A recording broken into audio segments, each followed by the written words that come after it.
முன்னொரு காலத்தில் 3 நண்பர்கள் இருந்தனர்.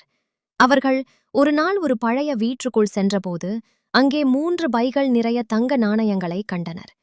அப்போது அவர்களில் இருவர் மட்டும் சேர்ந்து 3வது நண்பனை ஏமாற்றத் திட்டம் தீட்டினர். அன்று இரவு 3வது நண்பன் உறங்கும் சமயத்தில் மற்ற இருவரும் அனைத்து தங்க நாணயங்களை எடுத்துக்கொண்டு ஓடிவிட்டனர்.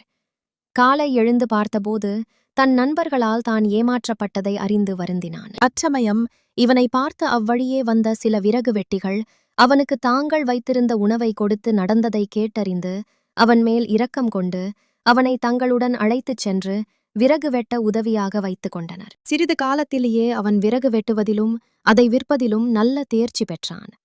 நாட்கள் சென்றன. விறகு வெட்டி விறகு வியாபாரியானான். நாட்கள் ஓடின. அப்போது இவனை ஏமாற்றிய அந்த 2 நண்பர்களும் தங்கள் சோம்பேறித்தனத்தால் அனைத்து தங்க நாணயங்களையும் வீணாக செலவு செய்து எல்லாம் இழந்து இவன் என்று தெரியாமல் இவனிடமே உதவி கேட்டு வந்தனர். அவ்விருவரையும் அடையாளம் கண்டு அனைத்தும் தெரிந்து கொண்டு தன் நண்பர்களை மன்னித்து மீண்டும் நண்பர்களாக்கிக் கொண்டான். நண்பர்களும் தங்கள் செயலுக்கு மன்னிப்பு கேட்டு வெட்கி தலைகுனிந்தனர்.